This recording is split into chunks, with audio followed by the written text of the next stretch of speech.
नमस्कार दोस्तों, कैसे हैं आप सब। आज हम जानेंगे एक और रहस्यमयी कथा के बारे में, जो है श्री कृष्ण के भाई बलराम जी की कथा, जो कि बहुत ही रहस्यमयी है, जिसको हम बलराम जयंती, बलराम जन्मोत्सव, हल षष्ठी या हल छठ के रूप में जानते हैं। भाद्रपद माह में कृष्ण पक्ष की षष्ठी बलराम जयंती के रूप में देश भर में मनाई जाती है। धार्मिक ग्रंथों के अनुसार मान्यता है कि इस दिन भगवान शेषनाग ने द्वापर युग में भगवान श्री कृष्ण के बड़े भाई के रूप में अवतरित हुए थे। इस पर्व को हल षष्ठी एवं हल छठ के नाम से भी जाना जाता है।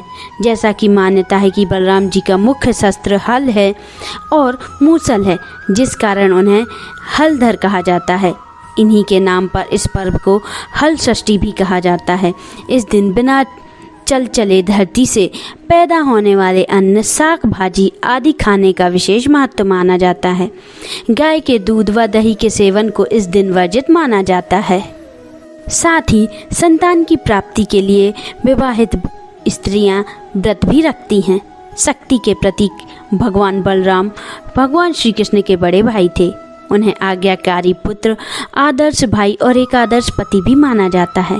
श्री कृष्ण की लीलाएं इतनी महान हैं कि बलराम की ओर ध्यान बहुत कम जाता है, लेकिन श्री कृष्ण भी इन्हें बहुत मानते थे। इनका जन्म की कथा भी काफ़ी रोचक है। मान्यता है कि ये माँ देवकी के 7वें गर्भ में थे। चूँकि देवकी की हर संतान पर कंस की कड़ी नज़र थी, इसलिए इनका बचना मुश्किल ही था। ऐसे में देवकी के 7वें गर्भ गिरने की खबर फैल गई, लेकिन असल में देवकी और वासुदेव के तप से देवकी का यह 7वां गर्भ वासुदेव की पहली पत्नी के गर्भ में प्रत्यापित हो चुका था। लेकिन इसके लिए संकट यह था कि पति को तो कैद में है, फिर भी ये गर्भवती कैसे हो गई। लोगों के सवाल पूछे। लोक निंदा से बचने के लिए जन्म के तुरंत ही बाद बलराम जी को नंद बाबा के यहाँ पलने के लिए भेज दिया गया था। आखिर कौन है माँ रोहिणी? पौराणिक कथा में देवी रोहिणी के जन्म का भी रहस्य बताया गया है। असल में शेषनाग भले ही देवकी के गर्भ में पहले आए हों, लेकिन उनका जन्म रोहिणी के गर्भ से ही हो सकता था। इसका रहस्य रोहिणी जी के पूर्व जन्म से जुड़ा हुआ है। असल में रोहिणी देवी अपने पूर्व जन्म में कश्यप ऋषि की पत्नी कंद्रू थी। कंद्रू ने ही सृष्टि की शुरुआत में नागों को जन्म दिया था। शेषनाग का जन्म भी इन्हीं के गर्भ से हुआ था। वह माता नाग माता के बड़े पुत्र के रूप में जन्मे थे। यही वजह है कि उनका जन्म रोहिणी के गर्भ से ही हुआ।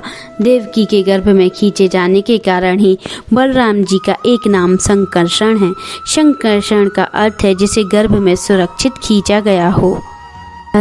शेषनाग को भगवान कृष्ण के बड़े भाई के रूप में जन्म लेना था। अगर उनका देवकी के गर्भ से जन्म होता तो कंस जरूर उनका वध कर देता या ऐसा करने की कोशिश जरूर करता। ऐसे में बलराम जी का जन्म वासुदेव की पहली पत्नी रोहिणी के गर्भ से हुआ, लेकिन रोहिणी उस समय गर्भवती नहीं हुई थी।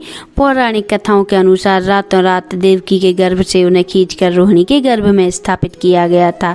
यह कुछ ऐसा है जैसे कि आज की विज्ञान की भाषा में सरोगेसी भी कह सकते हैं, जहाँ एक कोई अन्य महिला किसी दंपत्ति के शिशु को अपने गर्भ में रखकर उसे तय समय के बाद जन्म देती है। तो आपको कैसी लगी ये कथा? हमें लाइक, कमेंट और हमारे चैनल को सब्सक्राइब जरूर करें। और आप सभी को राधे राधे। अगर आपने अभी तक हमारे चैनल को सब्सक्राइब नहीं किया है तो जल्दी से आप सब्सक्राइब कर लें, जिससे आने वाले वीडियो आपको जल्दी मिलते जाएं। और नोटिफिकेशन बेल आइकन को प्रेस करें, जिससे आपको हमारे वीडियो का नोटिफिकेशन मिलता रहे। और लाइक और कमेंट करना ना भूलें। आप सभी को नमस्कार।